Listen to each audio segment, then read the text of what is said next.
Okay, so welcome to Vibe, everyone. We're in Moiwo, we're on Lantau Island, and we're in Hong Kong.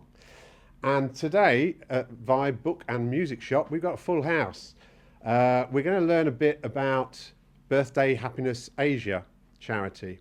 For my part, I met Edward Fernandes about 8 years ago when we opened the shop. He came in, we used to have lots of good conversations on Saturday afternoons. Sadly, a couple of years later, Edward's dear wife, Marilou, passed. And this subject of today's charity is really based on Marilou's wishes, which Edward is carrying out. He'll tell you more in detail. What we're going to do is we're going out live on Facebook, and Edward's going to talk for probably about 30 minutes to tell us about the charity. And then after that, if you could please save your questions until the end, and we'll throw the floor open to questions. You put your hand up, I'll come to you, I'll hold the mic, and you can ask the questions. We'll have about 10 minutes or so of questions at the end. We've got a camera here, and we've got a camera there, so please, if you can, not move around too much, because we'll pick you up. We are going out live on Facebook, globally. Don't want to worry you, Edward. Oh, yeah. Okay. All right. So without further ado, I'd like to introduce you all to Edward Fernandes. Thank you. Thank you, Gary. Thank you, mate. Thank you, everybody, for coming out on this miserable day and hear me talk. I feel very nervous, so if I stumble, forgive me, okay? Really grateful, really grateful to you all and seeing such a good turnout. We are simply here to deliver birthday happiness to less fortunate children. It's Marilou's dream that we deliver birthday parties to less fortunate children, give them birthday happiness. We want to just do that. That's our mission and goal and objective in life. Although we would like to claim credit for thinking of this concept, it's not our concept. It started in the 1970s in Argentina when there was a great economic crisis, greater than normal. And a lot of children were abandoned on the streets or in orphanages, not because the parents didn't love them, it's just they couldn't afford to support them, so put them in the orphanages. And two middle-class gentlemen noticed this and started throwing birthday parties for these orphans. And the idea soon spread to the rest of South America, Central America, North America, Europe, and even to Africa, where my friend Gilda has a little organization in Nairobi. We are trying to achieve Marilou's wish that each child celebrates their birthday at least once in their lifetime, have a happy memory. That was her mission in life. I took the idea to her when I heard the back end of her radio report, and she loved the idea because neither of us celebrated our birthdays. She comes from a poor family in the Philippines, and I come from a single-parent family in London. So we never knew what birthday parties were. So since we didn't have birthday parties, nobody invited us to their birthday parties, so we never knew. The first time we had a birthday party, I was actually going to one of my friends and saying, what do I do next? What do I do next? I had no idea what I was doing, but he guided me through. And from there, we started to develop the whole idea. We also realized that having a birthday party might seem irrelevant, but we realized the beauty of it. And we made sure that our own children and her grandsons actually had a birthday party every time, where they had good food, birthday cake, and their friends around to celebrate their birthdays with them. So Marilou said, why don't we have that for all children?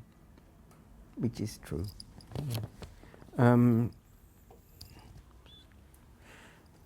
we first started, we thought it was so obvious. We couldn't see what was wrong with this. The world, we could see it, and the rest of the world couldn't see it. So we saw the sparkle in our own children's eyes, so why not other children have that same sparkle? But we walked around, well, I walked around Hong Kong meeting people and saying, support us, please. But they would always say, more important things are clothing, housing, education, food. And nobody in this world would dispute that, not one person, not even the child. But we always say, look at it from the perspective of the child. They want to be celebrated. They want their special day celebrated and acknowledged as well. So that is where we want to do. And we want people to have a birthday party, all children to have a birthday party. So that's why we want to do that. It builds up their self-esteem, creates belonging and inspires hope in the child. Come on in, guys. You can walk across now, just for once.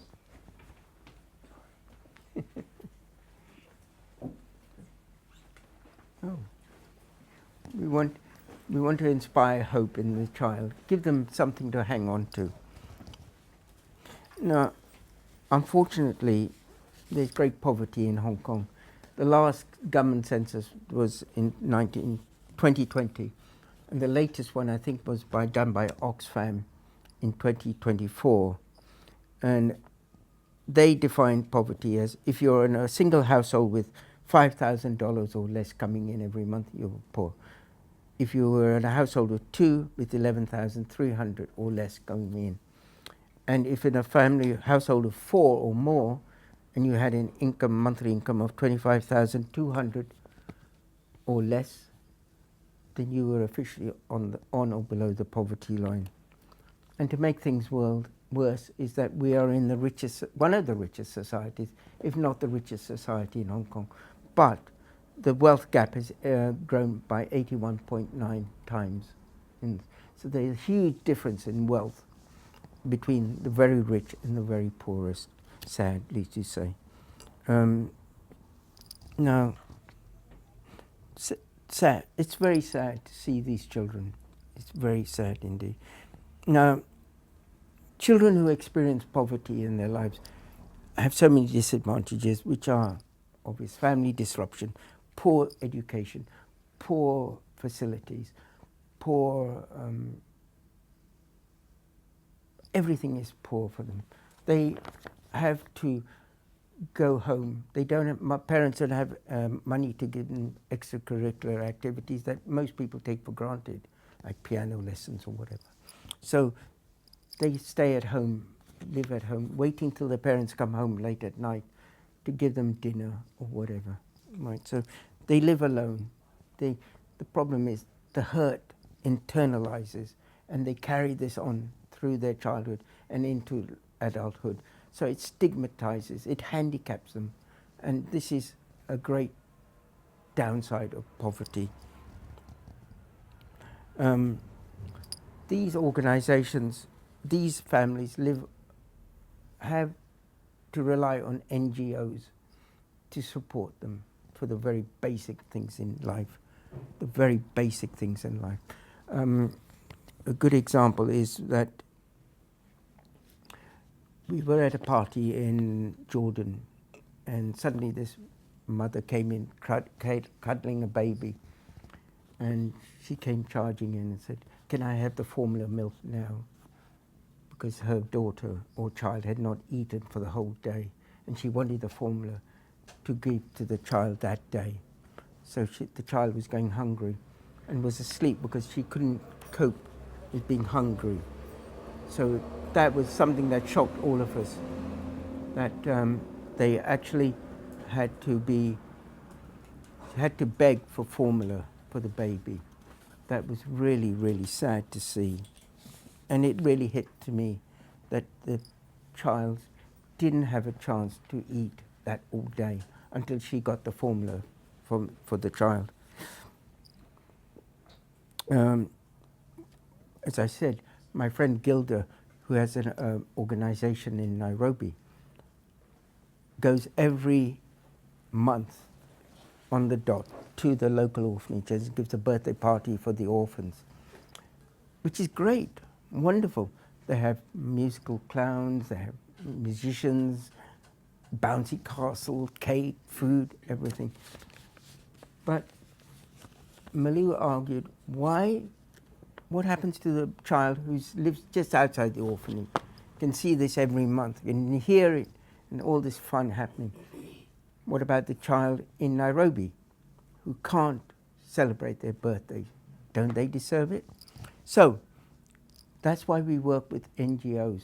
We work with them, we call them our partnering organizations. They nominate the center we go into, the day we go into the center, and they nominate the celebrants. So if they say, Gary, we know you don't have a birthday, you can't afford to celebrate your birthday, would you like BHA to celebrate your birthday? So then it becomes your birthday automatically. It's not our birthday party, it's not the partnering organization's birthday party, it's your birthday party. You decide who comes to your birthday party. It's all up to you, okay? So we offer love, care, and emotional support for these children.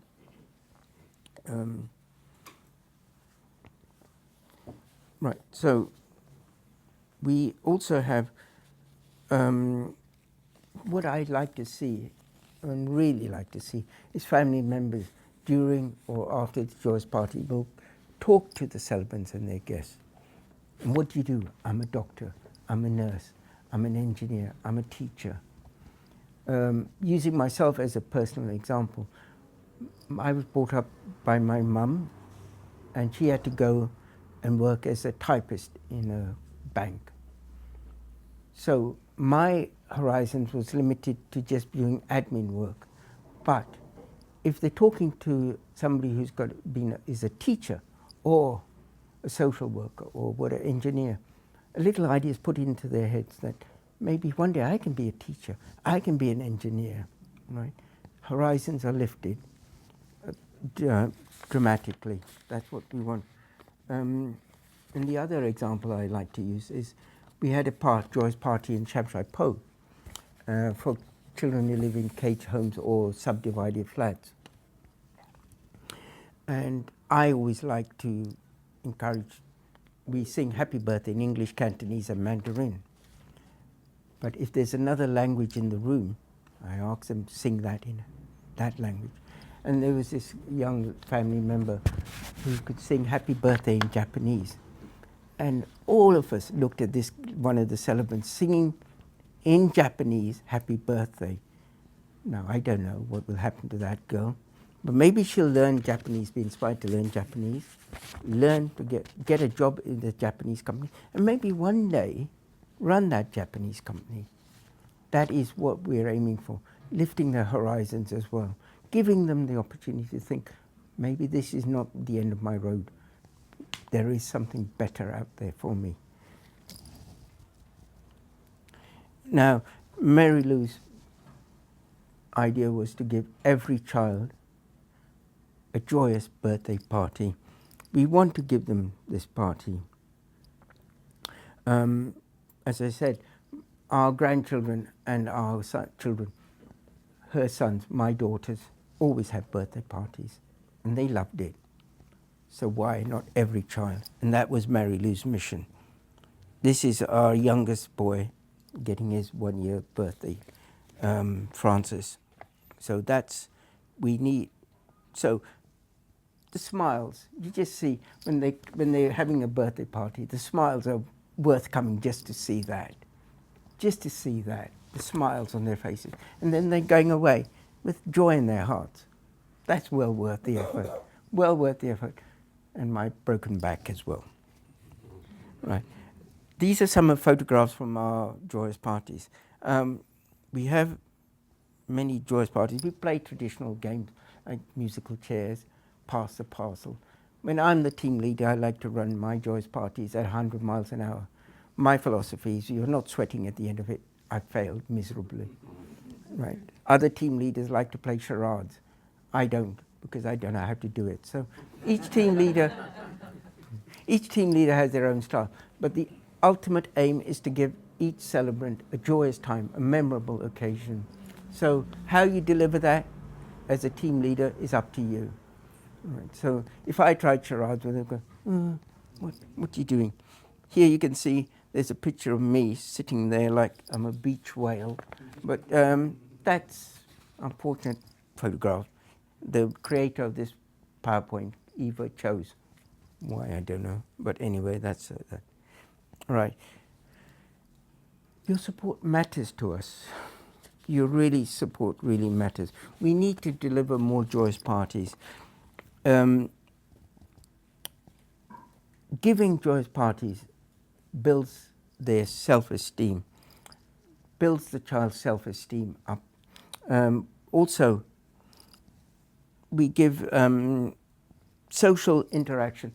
A critical part of any child's development is playing with other children, having fun with other children, interacting. That's what the psychologists say.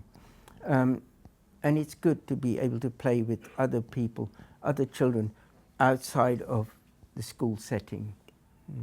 So that is also, we like to give presents and departure gifts that are essential to the child's future. Might seem trivial, but a backpack, a nice backpack, is something they will treasure for the rest of their lives. I always use the example of Eva. She held a joyous party and she always brings lots of pencils and as departure gifts. And there was one child, he got a pencil or a few pencils as a departure gift, and he was hovering around. And finally he plucked up the courage to go up to Eva and said, "Can I have one pencil for my brother?" At this she nearly cried. And she said, "Here, take the lot." She gave him a whole load of pencils, because it might seem like $3 or $4 for a pencil, but for that child, $3 or $4 was out of reach. But to give a pencil to his brother was the most important thing for him. He actually circling the room, "Can I have got the courage to go and ask for a pencil for my brother?" Right. And he did. And she cried. She cried afterwards. And it's little things like that make you cry as well. So we need certain things. Social connectivity I've talked about. Children need to play with each other. Play, enjoy each other's company. And even if they're playing musical chairs together and they're fighting for the chair, they're playing. They're enjoying themselves. That's important in any child's development. It's not only books, housing and whatever. They need to play with each other. We as an organization, why should you partner with us? We have government recognition. We're a registered charity at last. We have corporate governance and good management. Transparent use of funds. We can prove we spent money on this item. This is how much it cost. This is how much we spent on this each joyous party. We have an impact on society, families, and most importantly, the children. And we can track our record and our sustainability. We can track it now. So we can say, this is what we've delivered. This is what we're doing. If you want to check us out, check us out. We can do this. Now we've got full transparency. We are now a registered charity in Hong Kong. It took us 4 very, very long years. I was going to use a bad word, but 4 very long years. We submitted our application in the height of COVID, and we had a solicitor doing it on pro bono for us. And when the civil servants went back to work, they would work through the applications and then come to us, which was invariably at the bottom by the looks of it. Then they would find an excuse, like, there is a shop that uses the word birthday in it. Are you related to it in any way? So she'd have to go back and say no. So go back to the bottom, up to the top. The classic example was we used the word children or child in the application. So they rejected that and said, we prefer if you use the word youth or youth. So back it went to her. She had to change all the application to youth or youth, down at the bottom, up to the top. It took us 4 long years to get this application through. But now we're a registered charity, can give receipts. Prior to this, like the South African Association supported us with money and donations, and individuals as well. They actually give us the money. They could buy in, they bought into the concept, Marilou's concept, and said, this is good, here's some money, here's 1,000, here's 10,000. And we had individuals actually subsidizing us as well. And we worked pro bono, we did it for free, just to see the happiness on their faces. Right, so, but it took 4 long, very, very long years. Right. We have a corporate structure. I'm not qualified to speak on this because I'm not a corporate person, but at the top is Marilou and myself as co-founders.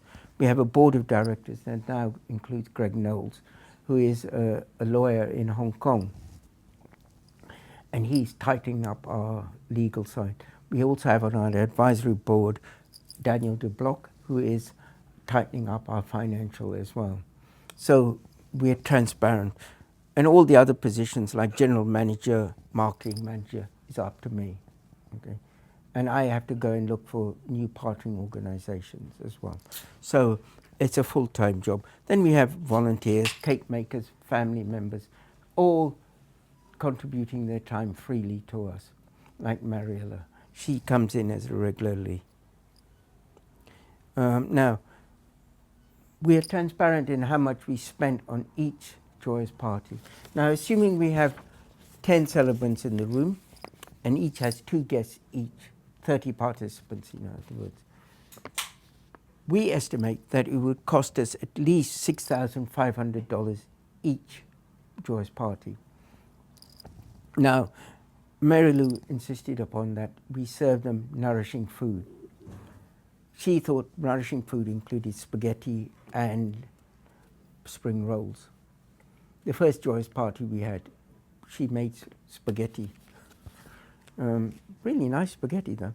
And it was, but I've expanded it a bit. I said nourishing food can include fried rice, sumai, fish balls, and I've lately accepted pizzas, homemade pizzas, so that they can actually, children like pizza.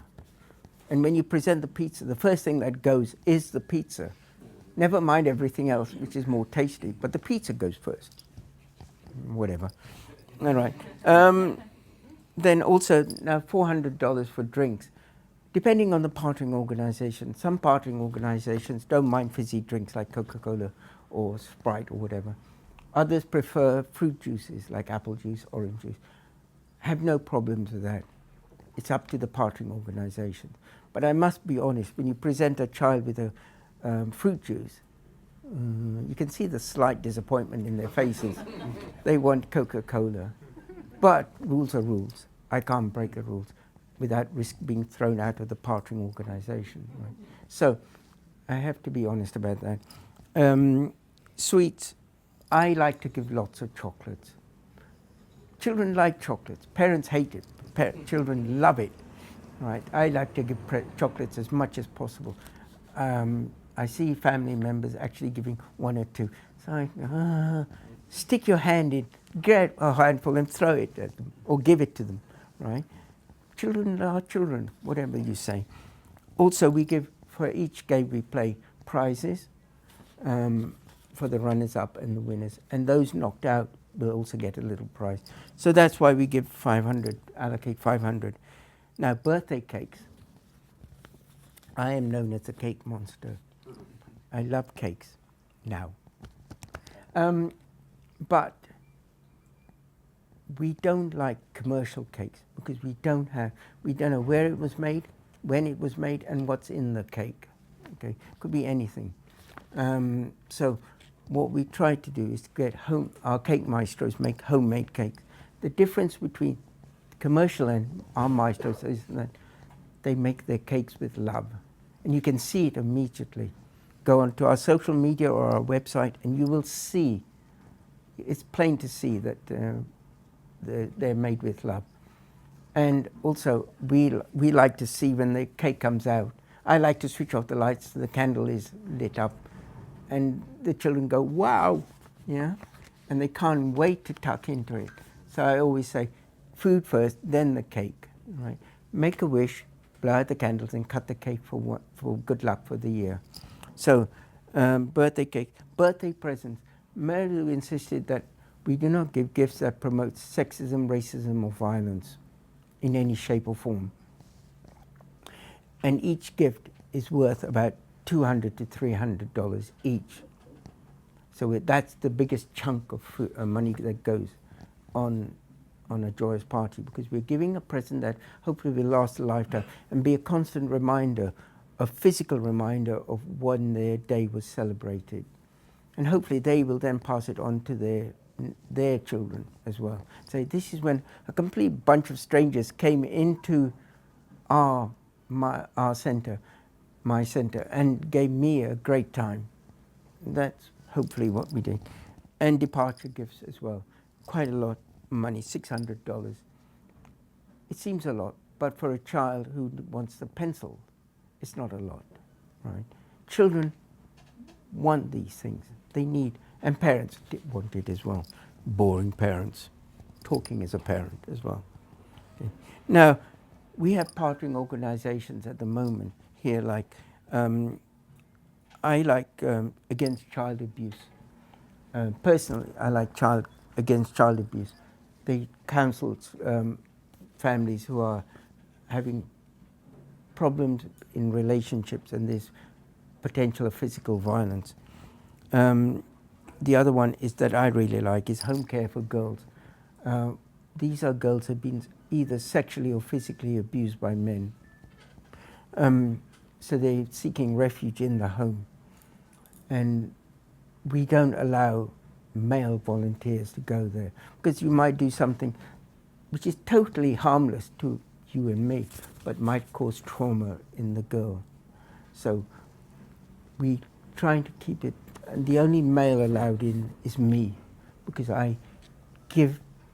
somebody has to carry the stuff, then help decorate, and then when the joyous party begins and the girls come in, I go back in the room with Marilou and just observe. And then I don't have any interaction with the girls at all. Absolutely none. The other one that I really like is Love 21, who deal with children with autism.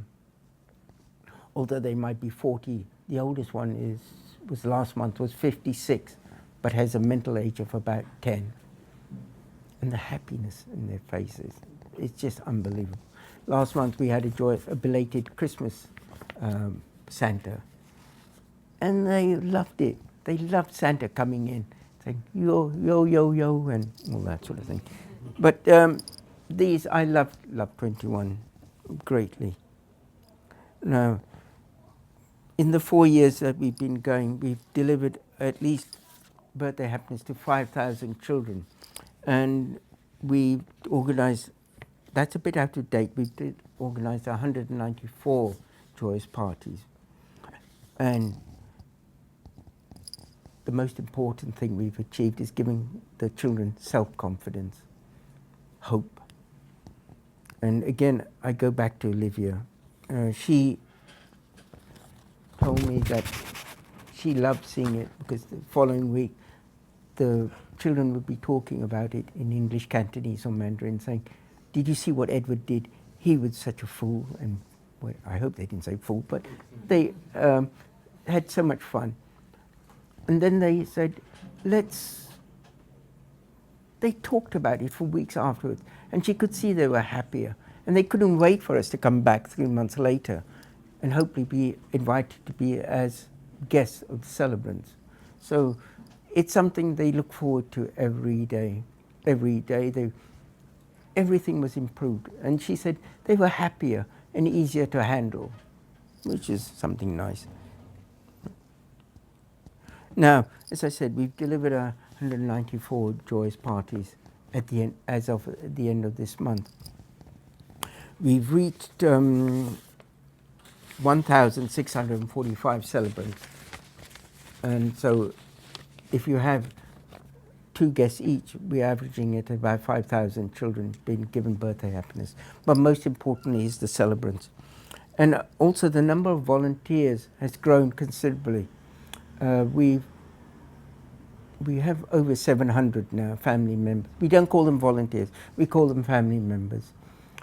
We now have about 700 plus members, family members. And I've noticed in recent time they're getting younger, they're more professional, they're coming from the professions and also from the universities and the international schools. So they're coming from the wealthier halves of society, and they love children. They want to see children supported and having a good time. So that's why that's something, development that we really were hoping for, because we don't want, last time we had it in the 90s, we had to stop because Marilou became unwell. I had to stop and step back and look after her full time, and the whole thing just collapsed. So we want to get the second and third generation and then the fourth generation on board. So it just carries on, because there must be at least 300,000 children living on or below the poverty line in Hong Kong. And even if there were 10 birthday happinesses in Hong Kong delivering 3 joyous parties per week on average, we still will only be scratching the surface. Still only scratching the surface, which is a really sad commentary on our life. All right. Now we've got, previously we depended upon individual kind donors and family members giving us money to carry on the cause.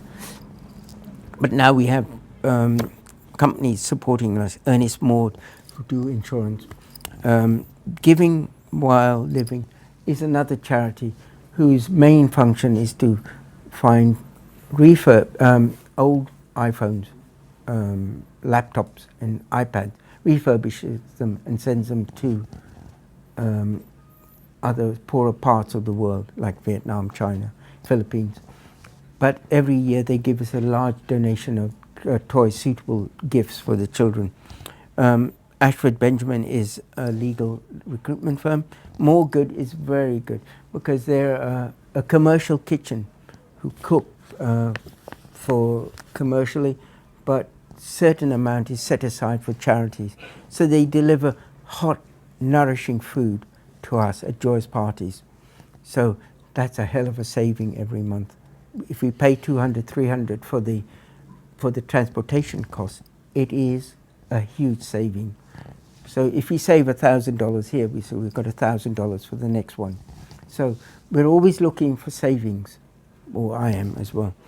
And Galaxy is another company that gives clients of theirs the option to a certain extra amount if they want to support us by having an extra amount put on their bills. A discretionary is the word I'm looking for.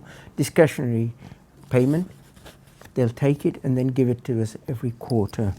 So Christian Noble is Christian Noble. Yo Feisting.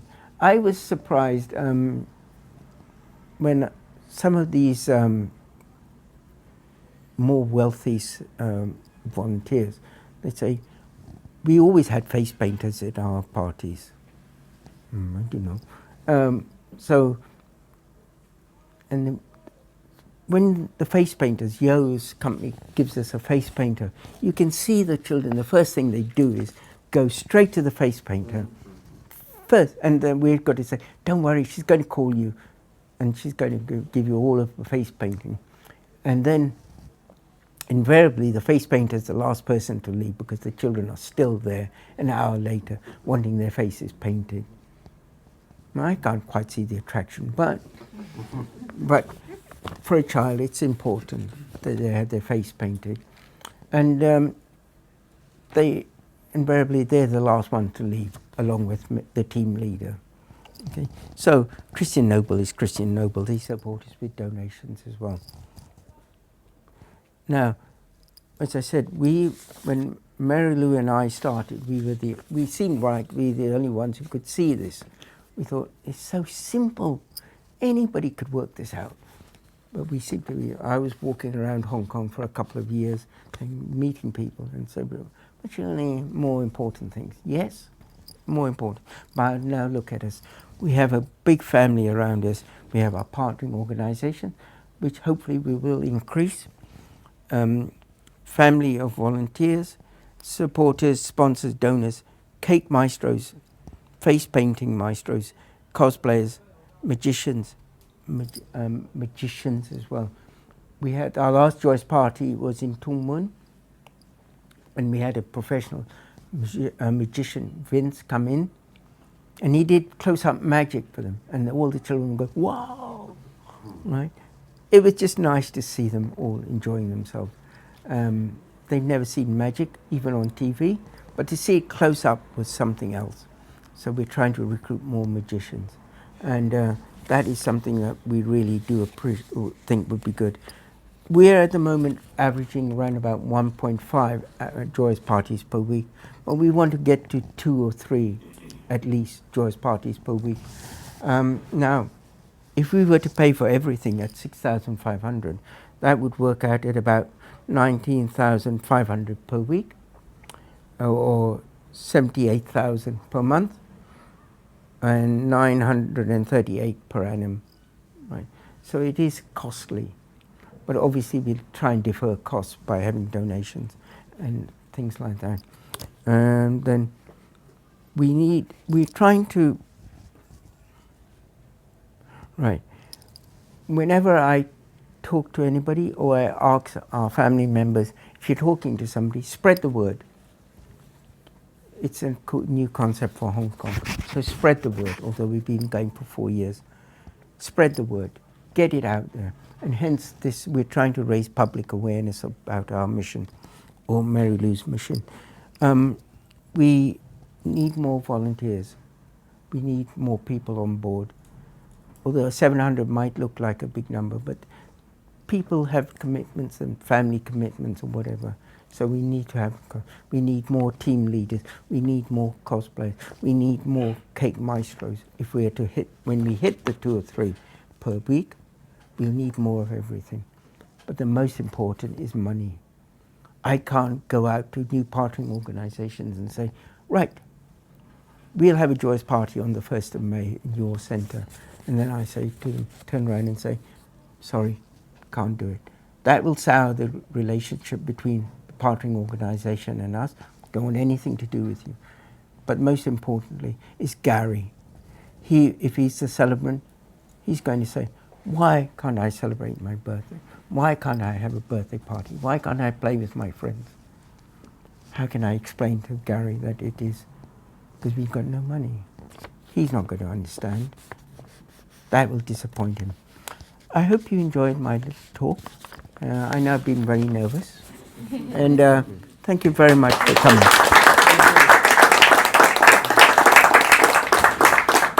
Brilliant, brilliant. Very inspiring talk, Edward. Thank you very much. We've got about 25 people in here today. This is probably one of the biggest supported events we've had in years. So, as promised, we're going to go round the room and anybody got any questions? Young lady over there.